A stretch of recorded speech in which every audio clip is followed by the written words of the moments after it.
Is Apple right to be challenging the FBI's request to open a backdoor to its phones? Well, there's no doubt Apple can make this information available, and I don't think there's any doubt that when the courts eventually rule that they'll follow whatever the court says to do. The discussion of, do you want the government to be blind on one hand, or if it's not blind, is it have the right safeguards of how that information, when it's acquired and how it's used? That's a good debate. In my view, the benefits to the government being able to enforce taxation, being able to stop crime, particularly things like terrorism with nuclear weapons or biological means, which means a very few number of people are given by innovation the ability to affect millions or billions.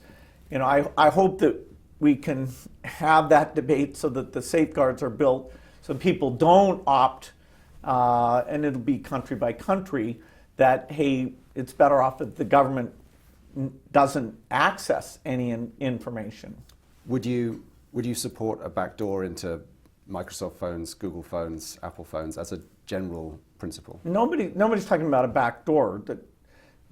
So that's not the right question. This is a specific case where the government's asking for access to information. They're not asking for some general thing. They're asking for a particular case. But is Apple right to say that a backdoor once created in one case is a backdoor that can be used in the future? Apple has access to the information.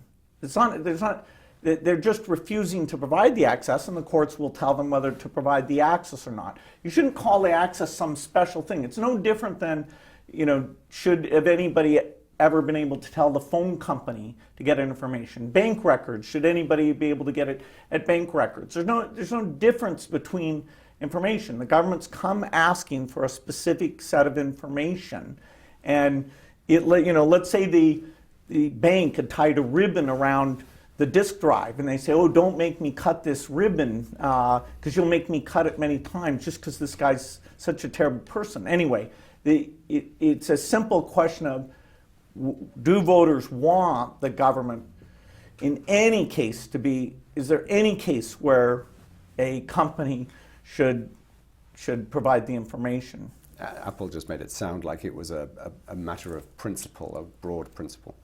Well, and any time a bank is told, hey, turn over a bank account information, as soon as they do that on one person, then they're admitting they can do it on many people. And so, yes, they are waiting for a high court to make clear what they should do.